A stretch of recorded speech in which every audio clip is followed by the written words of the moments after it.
Okay, so good afternoon, everybody.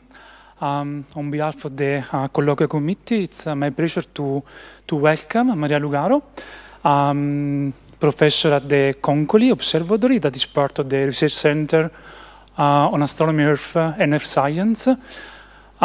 Before actually reaching there, actually, she moved and she has a vast international experience, starting from Torino and then moving to Australia for PhD, and after that in UK and Netherlands. And after that, since 10 years back in Hungary, actually, where she's since then.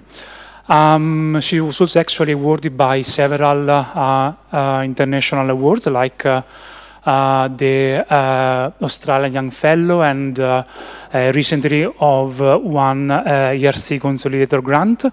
And actually, she's expert in nucleosynthesis of elements beyond ion, and then on production of radioactive nuclei in the stars and in meteoritic dust, which is actually the subject of the present colloquium.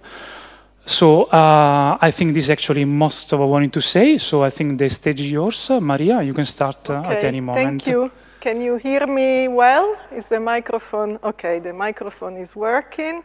So it is a bit unusual, I think, to see nuclear burning and planets in the same title.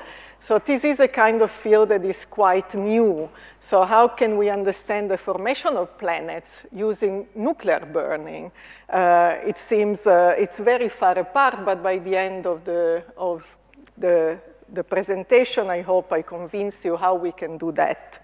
I just wanted to say that if there is anything that is not clear, I'm happy to take some questions also during the presentation, general questions at the end, but if someone cannot follow the logic of something, briefly I can answer questions also during the talk. Okay, so I'm talking about the sun, I'm talking about the solar system, so I'm starting to show the abundances in the solar system. This is by mass, and this is in units where silicon is 10 to the, should be a 6 atoms, even numbered or odd and even numbers are two different lines. The even number, there is more of these isotopes, and this is what we know the solar system is made of. And these abundances have been used in the past, say, 80 years to understand where the elements come from. So this was the first abundances that were taken as the main constraint to understand which nuclear reactions in stars produce which isotopes. So people have studied all these different types of stellar death, binary systems, supernova, planetary nebulae, neutron star merger. Each of them contribute to some of these isotopes, and then people put them together in the big picture. So the famous the famous cycle of matter in the universe, the galaxy. So we have that these stellar death produce the elements. They throw them out when they die. They go in the medium of the galaxy. In here we have formation of stars. These are regions of the galaxy that are colder, more dense, so we have star formation. So we have the birth of stars and planets around the stars. And then the stars, they can live million to billion of years, depending on their mass. And then again, they die, so they can throw out this element that they produce again. So these cycles go around. And the sun, at some point, formed in one of these clouds. And using all the physics inside these stars, all the nuclear physics, and all the physics of how these elements are thrown out, how they are mixed in the Milky Way, we can try to explain why the sun is showing exactly this kind of pattern. And people have come out explaining, for example, and there is a strong connection already with the nuclear physics, because a lot of what we see here is due to magic numbers. So these are all peaks due to some kind of magic numbers, those one less than 20. This is also physics, ion 6, ion peak, the highest binding energy, and also all these ones are due to magic numbers. And by now, I don't know how much people are familiar with this, but I expect that the audience is not very happy because they are thinking, oh, I heard already this many times. Now she's going to go again into talking about all this nuclear burning. And we know it already. It's stuff that is almost 100 years old. This is going to be very boring. Why showing this figure again? So many people show it at conferences, and I'm already bored from the beginning. But actually, what I want to do is a different story. It's the story of where do these numbers come from? And I think for me this was exciting because I discovered things that I didn't know. Only a few years ago, I actually discovered some of these numbers, where do they actually come from? And I used them for 30 years in my work, and I actually didn't know where they came from. So it was a big challenge and lots of surprises. But we start with the simple one. The simple one is, okay, the elemental abundances. Let's start with the elements. So this figure shows the isotopes of each element, but let's start with the elements. And how do we know the abundances in the solar system of the elements? The solar spectrum. That's the main source of information. So most people here will know how this works. This is the sun spectra with all the different colors, and there's all these little black lines here. The black lines is not dirt. The black lines is actually corresponding to the photons that are not getting to us. They don't reach us because the photon pass through the gas, and when they have the right energy, that they can be captured by atoms, for example, carbon atom here, the photon can move the electron of one quantum levels, and so this photon is not going to get to us. Very, very, very simple principle. The problem is that the stellar spectra looks like this, which is a crazy mess. And people are still have difficulty actually interpreting the spectra. You would think, oh, I just make a model of the atmosphere of the sun, I put some ions there, some stuff will be a bit ionized, some stuff will be not, and then I just see that there are deeps here. This is where the black lines are, so these correspond to ion, and so this one, from the depth of these, I can tell how much ion there is in the sun, how much sodium, etc. But actually, because this is so complicated to analyze, and people still disagree on some of these results, there are quite large error bars. Nowadays, people do 3D modeling because it becomes important how the fluid moves at the solar surface. And so this is one of the interesting discoveries from last year, where most people heard about that last year was 100 years that we actually know what the sun is made of. So it's a quite recent knowledge. You would think, oh, the sun is the star just there, how we don't know what it's made of. Actually, that hydrogen is the main component of the sun was discovered 101 years ago. Because people before that, they thought, oh, the Earth is made of silicon. The sun will be made of silicon. Why would the sun be different? But actually, no. Helium and hydrogen are in much greater quantity in the sun than silicon, carbon, etc. So last year, there was a lot of celebration about this important fact that was discovered. So, okay, the sun is 98% hydrogen and helium. You can see it from here. This is the atomic number. So now these are the elements, the abundances of the elements in the sun. Hydrogen is set to 10 to the 12. We cannot have the absolute abundances. We always have fractions. In this figure, we set hydrogen logarithm 10 is 10 to the 12. And everything else is orders of magnitude less than hydrogen and helium. So we can easily say the sun is 98% hydrogen and helium. And why this was a surprise? Because the Earth looks completely different. So our world, which is the Earth crust, instead looks like this. So more than 90% of the Earth crust is made of completely different elements that in the sun are less than 1%, less than 1 or 2%. So on the Earth, these are, of course, the elements that form rocks: calcium, magnesium, iron, silicon, oxygen that makes silicates. And then there are all these other elements that here are like 1 million less than in the sun, than hydrogen. But here, hydrogen is not even the most abundant element. Helium is not even there because it's a noble gas. The picture is completely different. So the Earth and the sun are not the same composition because the sun is gas and the Earth is a rock. Okay.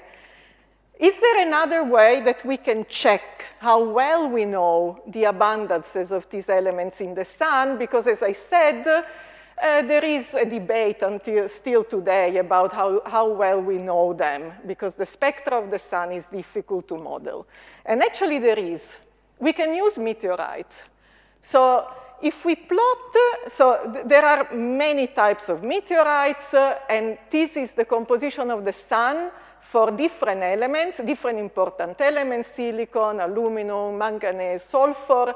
And if we plot it relative to magnesium, relative to the sun, of course the sun is at 1, there is a type of meteorite that looks very similar to the sun in the most common elements. So if we take these meteorites, they are actually very interesting because they are very, very rare. It means that they are very, very primitive. So these meteorites, they form very, very early when the solar system formed, and then they didn't change their composition in the past 4.5 billion years. And there's only 5 of them confirmed, of this C1 type, and one is a famous one because it was one of the first meteorites that they actually saw it falling, and so it confirmed that meteorites come from space. Because, say, 200 years ago, people didn't understand that meteorites were actually rocks from space. They thought they were from the Earth, but this was one of those that demonstrated that, yeah, it fell from the sky. And people have analyzed these meteorites for many, many elements, all the elements that make rocks. Meteorites are rocks, so they can find all the elements that make rocks. So let's start. Of course, oxygen, carbon, and nitrogen, like most of them are in gas.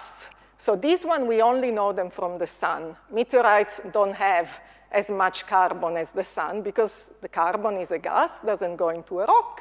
But all the other elements, if we compare these meteorites relative to the sun, again, manganese is equal to 1. Well, with the error bars, they are almost the same. And actually, I prefer, when I start my stellar model for the solar composition, to use meteoritic data because they have smaller error bars than those that come from the solar photosphere analysis. So this is another way. Okay, up to here, the story is not that new. People keep on working on this to refine and refine and refine. For example, the abundance of noble gases is much harder to get because they're not in meteorites, so people try other methods. But then I prefer nuclear physics, so I like isotopes. My work is all about isotopes. I don't care too much about the chemical elements and the chemistry they do. I am interested in isotopes. And this figure is the abundances of the isotopes in the solar system. And so a few years ago, I discovered that I was completely misleading myself about where these abundances come from. So how do we know the isotopic abundances in the solar system?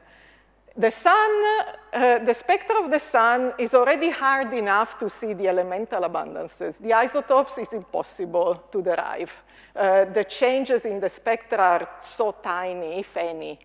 So how do we know these? And and we know them really well. Like when you go to the nuclei chart, this is the abundances of molybdenum isotopes. Molybdenum 92 is 14 point, I can't see up to there, but 84%. So there are 4 significant digits. How do we know them so well? Does anyone know where this comes from?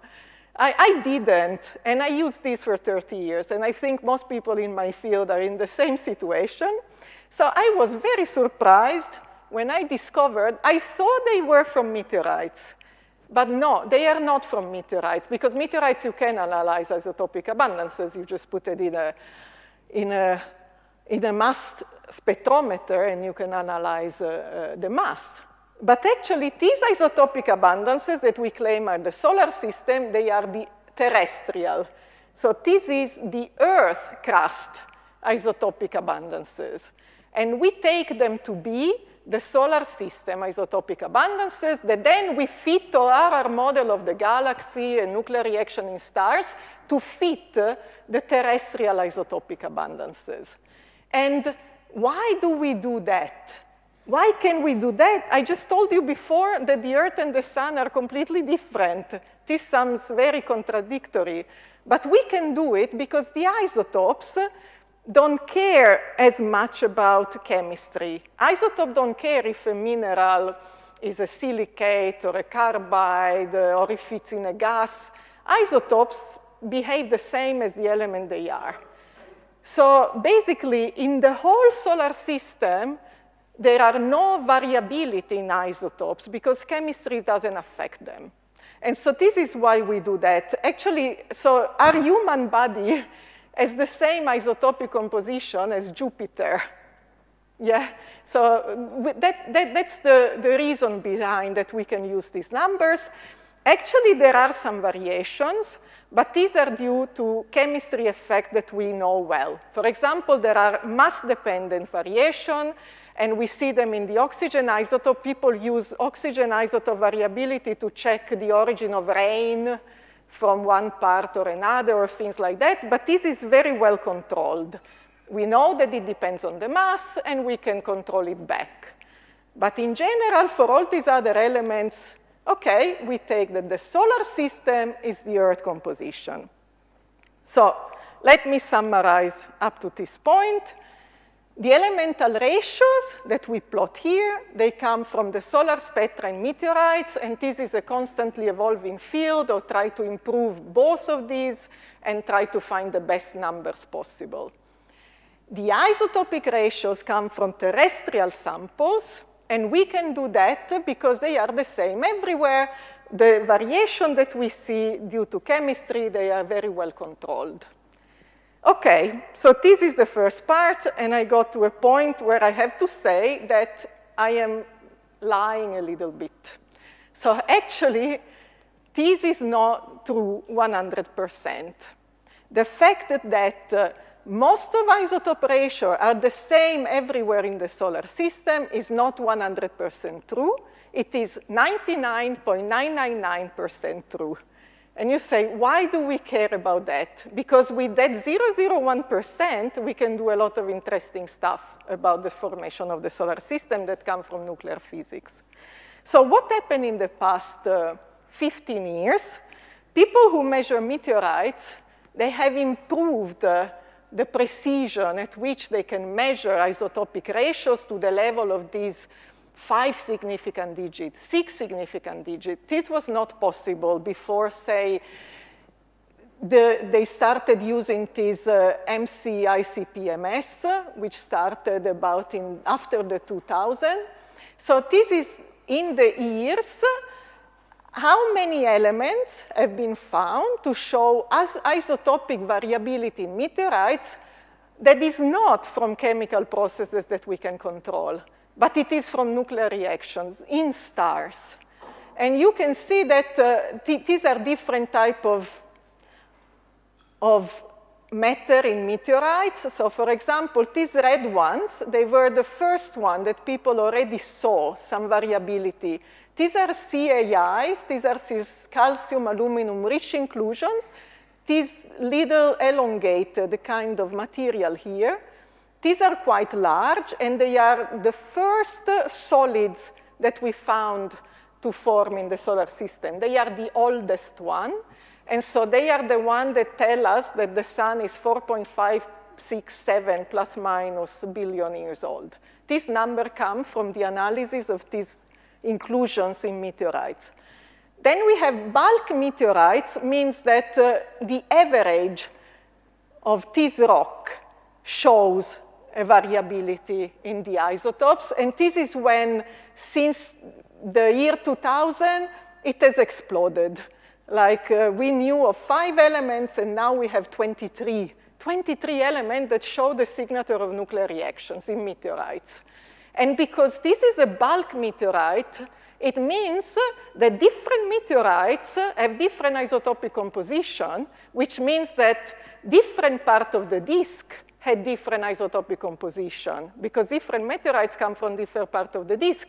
So this is a large-scale isotopic variability, not just a small scale. Okay, you can say, yeah, there is a CAI, which is a weird rock, but if I take the average of a meteorite and the average of another one, they're different. And then recently, people have started to also be able to measure variability in chondrules. These are this kind of round droplet of previously melted minerals. And this matrix, which is the black part that sticks everything together. So this is a field that has exploded in the past 15 years. And because this is isotopes, then I am interested. And this is nuclear physics processes inside meteorites. I will show you an example. So there are more than 20 elements. I've chosen this example, molybdenum, and I will stick with this element, because each element could be a different talk. But this one is very, very interesting. There are a lot of information from this element. It's especially, the data is especially good because molybdenum likes to go with iron, and so it can be measured also in iron meteorites. And so there is very, very good data. Okay, so molybdenum has 7 stable isotopes. And in this particular figure, I will show you in a moment what this is epsilon molybdenum 94. It took me 2 years to agree to understand what is this unit that these scientists use. For a nuclear physicist, astrophysics is very complicated, but I got to that. For the moment, don't look at the unit, but look at this figure. There is a very clear structure, and this is all variability that is not chemistry. This is nuclear physics. We can see that there are 2 different groups. The outer solar system, so meteorites that we know form in the outer solar system are on this blue line, and meteorites that form in the inner solar system are on the red line, and they are separated. And we see these for many elements. It's still a mystery. I will show you some ideas of why this happened. And the other issue is that both of these 2 groups, they are separated, but they are both on lines. And this line, this is the S process. So I studied the S process for 20, 30 years. And when I see this, I was very excited because people see the signature of the process that I've been studying for so many years in these meteorites. So what happened? Why there was an S process signature in the disk when the solar system formed? And I don't want to go into the detail, but this is a complicated, this epsilon is a complicated formula because it has to remove the mass-dependent chemical fractionation which comes in the data even during the experiment. Even when they do the experiment, it creates some of this mass-dependent fractionation. We don't know it, so we have to normalize twice. So each of these epsilon contain 3 different isotopes. And there is an exponential here that depends on the mass of the isotopes. It's quite complicated. I don't want to go into details of this. The important thing is that then this variability is multiplied by 10 to the 4. So this means that 1 epsilon, so when 0 is the standard of the laboratory, 1 epsilon means that they are seeing variability at 0.001%. So this is how amazing these measurements are. Okay, so where is the Earth? Now I want to go back to the planets. Why this is important for the formation of planets like the Earth? The Earth is the 0 point because everything is referred to this STD, which is the laboratory standard. So broadly speaking, the Earth is sitting here. However, the Earth is not sitting exactly at 0. It's counterintuitive.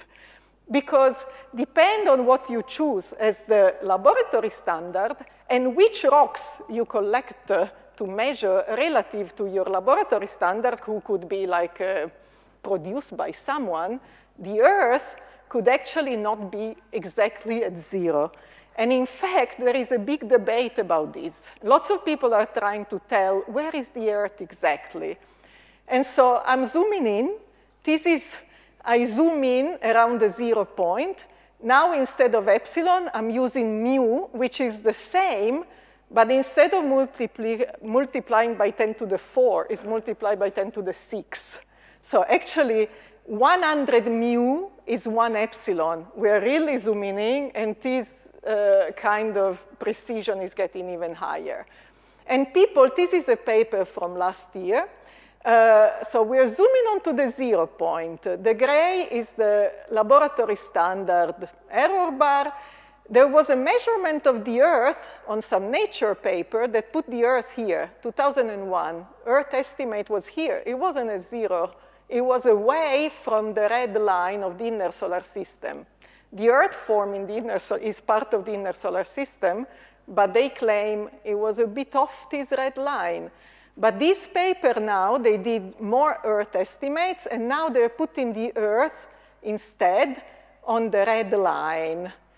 And you're thinking, so people work for years to do these experiments, and you're thinking, who cares? Who cares if the Earth is 0.0000001% different from the standard? Why is it important?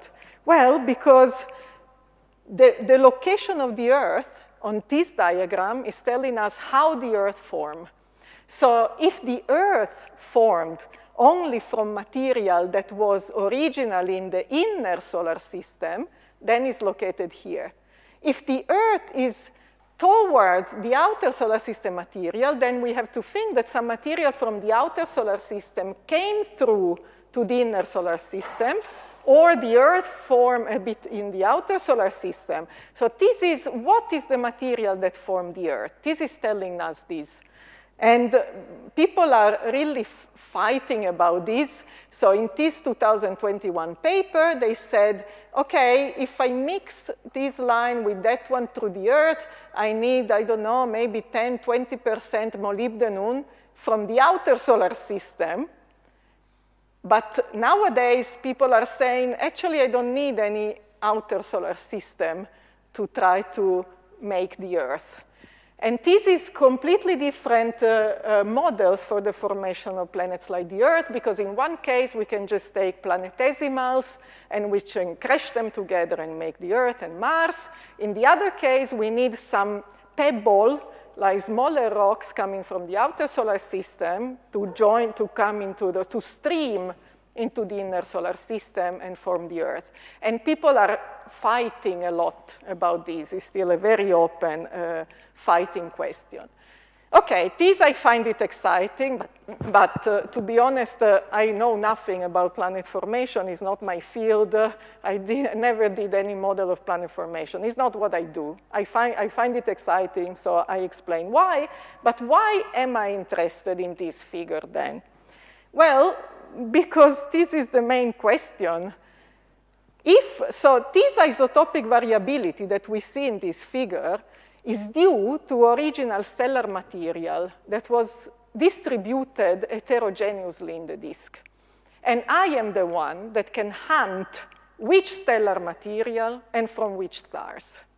So this is why I am interested. So what's the idea? How do we go back to the stars? Here we are. That's a scenario. It's a schematic picture because the picture is not very well defined. But what we do our models of what happens in giant stars or supernova, and we produce elements, as I mentioned at the beginning. In these stars, the elements are produced by nuclear reactions, and then they are thrown out in the interstellar medium. Around these stars, both supernovae and giant stars, we form dust. So we have gas and dust coming into the interstellar medium. In the interstellar medium, we also have dust formation. So in this specific cartoon, we put interstellar medium dust. This is gray ice mantles that go on top of the solid rock dust that came from the stars. So I have two components already. I have stardust that carry nuclear physics signatures, and interstellar medium dust, which can be trapped inside ice, that doesn't have a stellar signature because it was already mixed in the interstellar medium. Then what can happen? One thing that can happen, why the stellar material was not well mixed. Then we form the solar system, this is the disk, and there can be processing of dust in the disk. For example, closer to the sun, these ices will melt more than farther from the sun. So the relative fraction of the stardust contribution is different in the inner and outer part of the disk. This is something that could have happened in some cases. Some people think this is the main process. Other people instead think that what happened is that there was material that was not mixed well. Maybe there was a supernova nearby here, and so when the sun was accreting, the material composition changed a little bit. These are two scenarios that people fight. Some people prefer one, others prefer other. I am very open because my field is just to try to find which were these stars, really. But depending on the element and which sample we're looking, they both could have happened. And something exciting people are also fighting about, if you think about that molybdenum figure, there is an outer solar system, inner solar system separation, and people have proposed that this separation between outer and the inner and outer part of the disk was due to the formation of Jupiter core, and therefore this was a barrier, and so material couldn't mix between this and this barrier, this and this part of the disk, so they proposed the Jupiter form very early. So this is how this data can be used to understand so many different processes. Basically, any current model of the formation of the solar system uses this data as one of the main constraints. So, but we still don't know which stars this originated from. So you might think now, okay, this sounds like a good story, but do you have any proof that actually this is what happened? And I think we have good proof that this, at least some part of this story is true, because this stardust that is formed in stars and is supposed to have been carried in the disk, we actually find it in meteorites. We actually find the original stardust as well. This was discovered in the 80s, and this is actually, little pieces of dust. This is one example, a silicon carbide. 1 micrometer is the scale here. So this is a large grains because they are normally size 1 micrometer or less. And they are analyzed in the lab, and they find the strong signature of nuclear processes. This stardust is not 0.0000% different from the bulk of the solar system. It's sometimes order of magnitude difference. And that's why people recognize immediately that this is a piece of a star that kept its own individuality until we find it today in the lab in the meteorite. So these are actually physical pieces of giant stars, a supernova, which confirm that the story has some truth in it. There was some stardust that was distributed in some different way, and then imagine you have like your coffee which was the disk as it was, and you put some sugar in some part of the disk, in the coffee. You mix the coffee, the sugar, you don't see it anymore, but the coffee is sweet. And so in some part of the disk, we had more sweetness, and in some other part, we have less sweetness. And this was the sugar that carried that. Okay, so I will show you in the last part some connection between the actual stardust and how we can use it to understand the protoplanetary disk. So this is molybdenum again. I use the same element again because we have so much good data. We know the molybdenum composition of stardust grains. People could measure that. In these figures, each molybdenum, so there are 7 molybdenum isotopes. Molybdenum-96 is used as the reference isotope. So all the other ones are ratio divided 96. That's why each of them has a 96 here. And this is a delta notation, which is still different from epsilon and mu, because it's not internally normalized. This data is so anomalous that the chemical processes don't make an impact. So this is only per mil variation. So for example, if I take a grain here, this is minus 400. It means that this grain has 40%, because it's per mil, percent would be, I remove a 0, 40% lower molybdenum-92, molybdenum-96 ratio than the standard, which is the laboratory standard, but again, in this scale is the same in the whole solar system. And each dot in this figure is a different grain. These ones here, we think they come from supernovae. They show something quite different.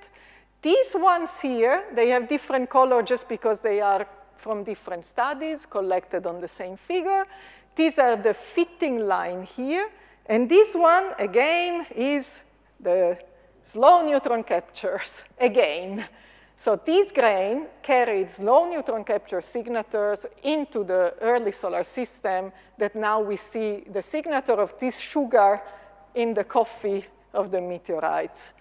And why this is a slow neutron capture effect, we can demonstrate it easily. Just briefly, I can tell you that this molybdenum-96 can only be made by the S process.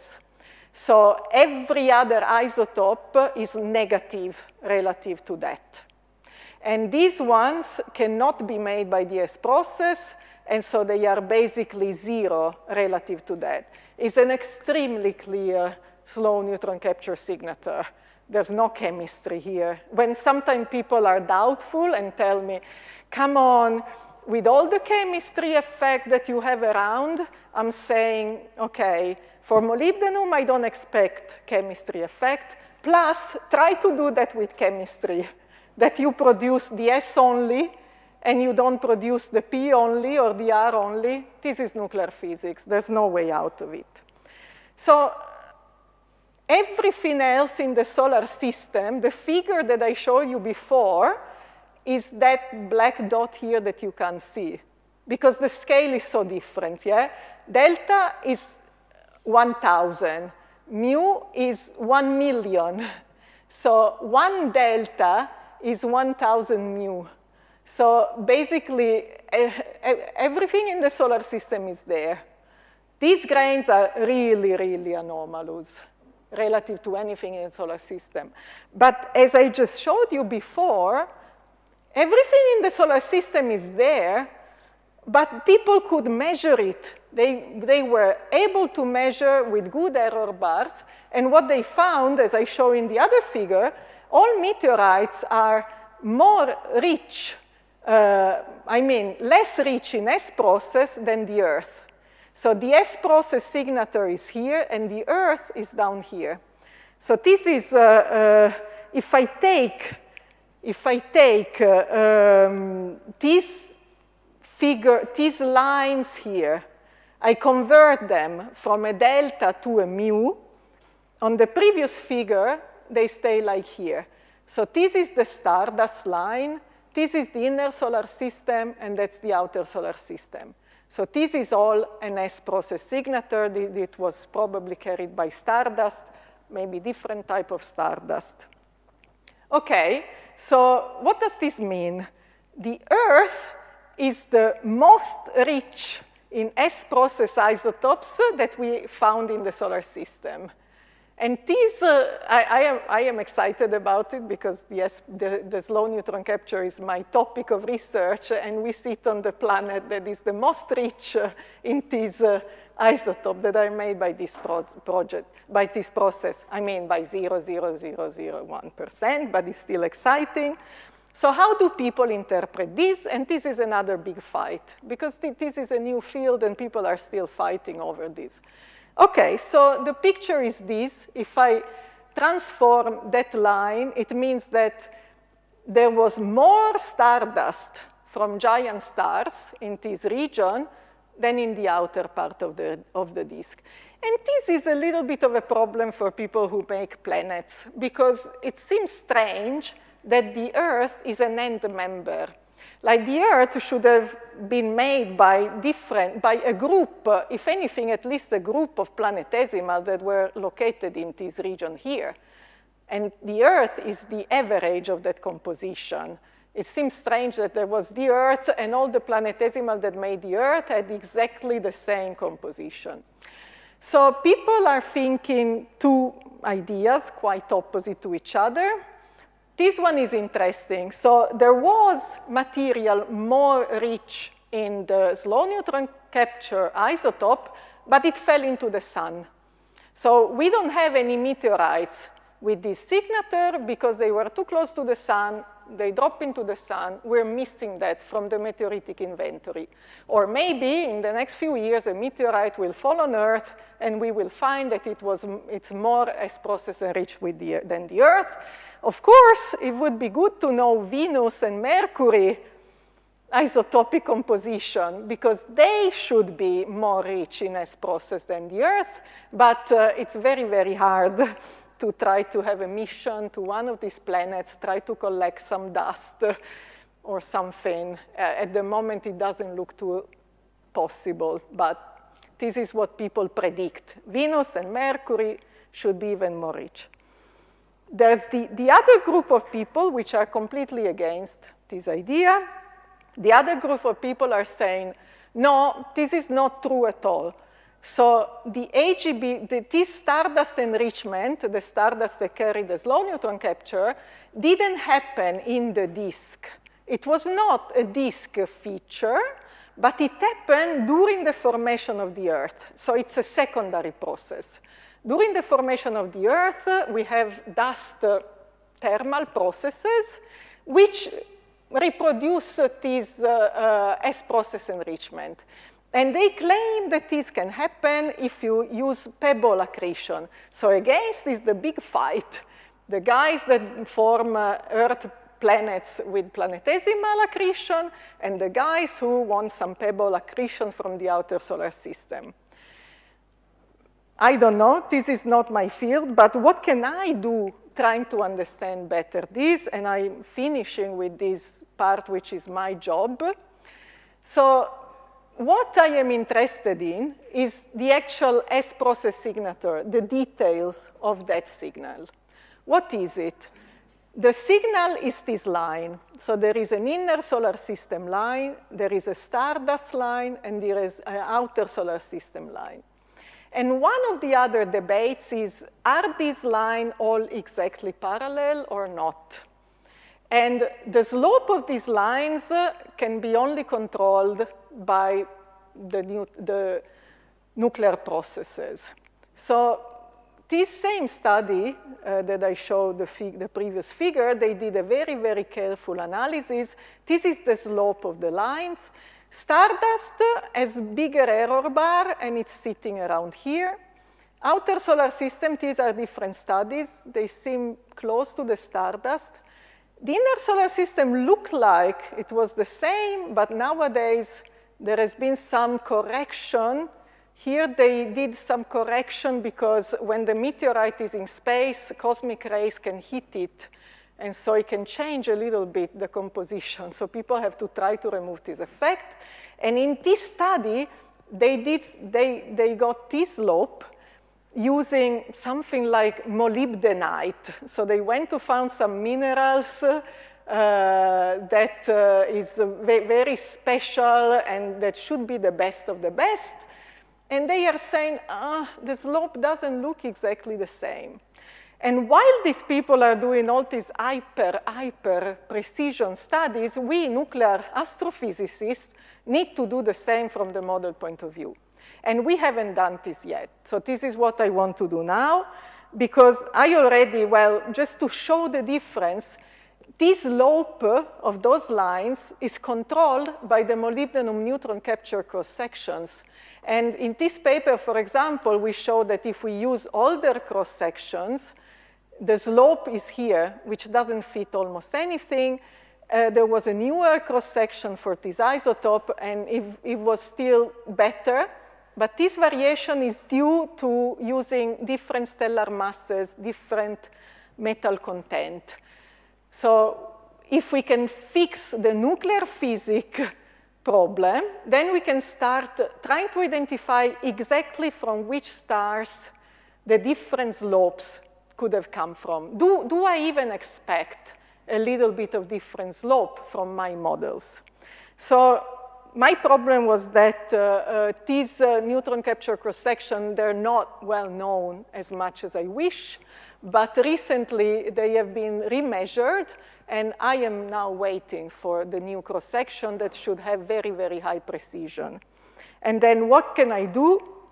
I put this cross-section in my models, and I can make prediction for what I expect for the slope of these lines exactly. And do I expect variability? How much variability? And so in this way, I can identify which giant star the signal came from, because these are models of stellar nucleosynthesis. And from these, also different type of giant stars, they make different type of dust. Some of them make carbon dust, others make oxygen dust. Some of them might make big grains, and some of them might make small grains. And so I can tell, if maybe I can tell that signature that you see in the outer solar system came from AGB stars that are oxygen-rich, and so they make oxide. And so in the outer solar system, the signal was carried by oxides. And in the inner solar system could have been carried by something else, by large silicon carbide grains. And then I can identify exactly which were the stardust that carried the signature that we see, which we still don't know. And then we can understand how the disk behave, because different stardust would behave in different ways according to their chemical properties, mineralogy, how would they react to higher temperature rather than dust, size, sorting, etc. And so I think I'm finishing here, so the time is good. So basically, the summary is that the important thing to remember is that actually meteorites don't have exactly the same isotopic composition as the Earth. And even if this is a very small variability at the level of 0.001%, people can measure it. They measure it for 23 elements, but it's still growing. This number is still growing. And we can use this information to understand the formation of the solar system, from how the infall worked, what was the feature, the history of the protoplanetary disk, how the planet formed, planet like the Earth, and also the same planets like the Earth in other solar systems. And we still need to identify the stellar origin of these signatures. No one has done this yet, so this is what I want to do. The problem is that this is multidisciplinary. So it is meteoritic science, which is mostly chemistry, nuclear physics, and astrophysics. And so it's been very difficult for the different community to talk with each other. The nuclear astrophysicists don't understand the meteoritic data. The meteoritic scientists don't understand the stellar models. So this is a niche where I think it's really a new research direction that can bring us more information on these big debates that are ongoing about formation of the sun and the planets. And I finish here. Thank you for the attention.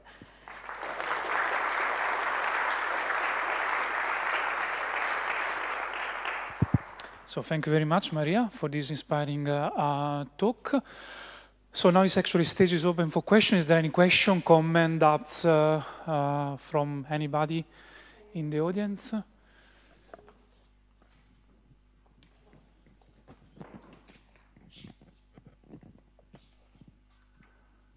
So I have a question about the fact that you are showing us data only for molybdenum. Yeah. So I'm wondering, are there any other studies on different as only isotopes or other isotopes that may confirm or make the puzzle even more complicated? Yeah, so for this type of elements that are affected by the S process, there is data on ruthenium, palladium, molybdenum, barium, samarium, neodymium, tungsten, osmium, yeah, and zirconium, of course. So I have 10 elements, and ruthenium molybdenum was one of the first discovered in about 2002, and the two elements should behave similarly from a chemical point of view. But so we have a lot of elements to study, and at the moment we're just scratching the surface. I want to start studying figures like the one I show, where we plot molybdenum against molybdenum, because that will not be affected by chemical fractionation. So say one element likes to go in the dust, the other one doesn't, so the slopes change. And then, and for those, we have quite a few elements for which we can do that. Some elements, we need at least, to make one of these figures, we need at least 4 measurable isotopes. Some elements only have 3, so then we can only plot them against each other. But yeah, there is a huge amount of data. And we did the paper about molybdenum, but just to show how it works, no results. And we just published one about zirconium, neodymium. Because what we see that's really interesting, the lighter S process elements show more variability than the heaviest process elements. And this could be a nucleosynthesis feature too, not a chemical feature. So yeah, there is a huge, next 10 years, then I retire, but I think the next 10 years I would like just to dig into all this data, yeah.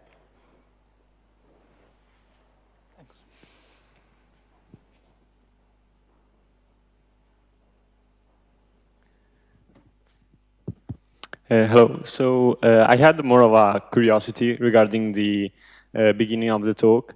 You mentioned that we can estimate the stellar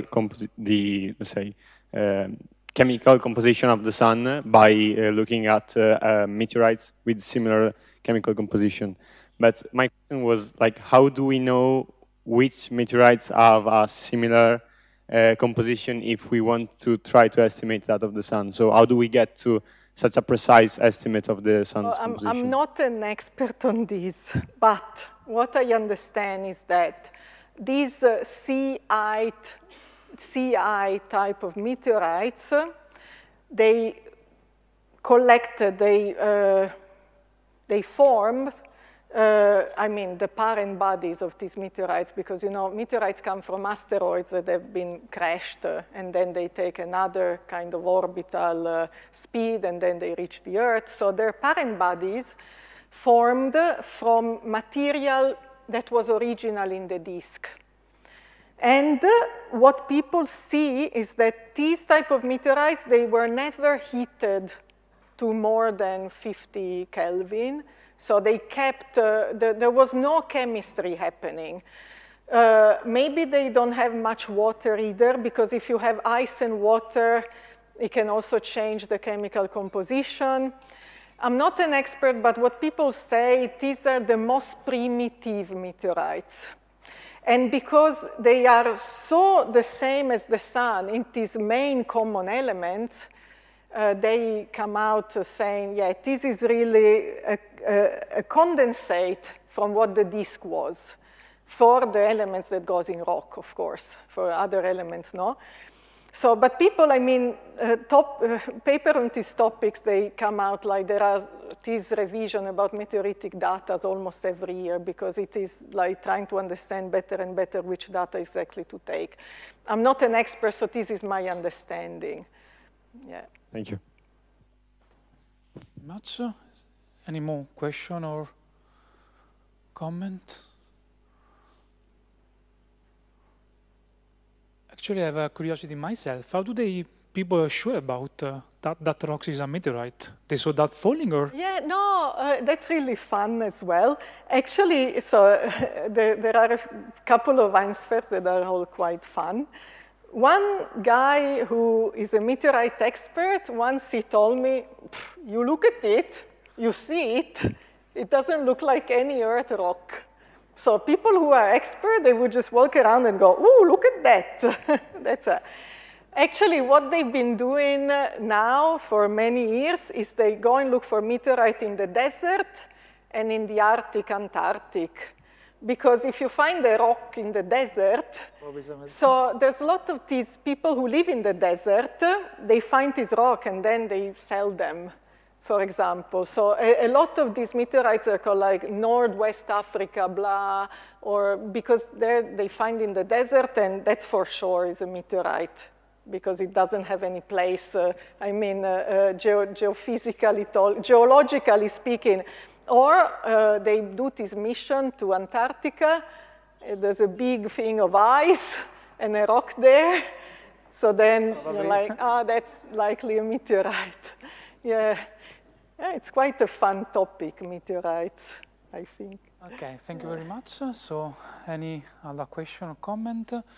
So if not, I think it's probably time to close. So thank you very much again, Maria. Thank you. Thank you, everybody, for joining.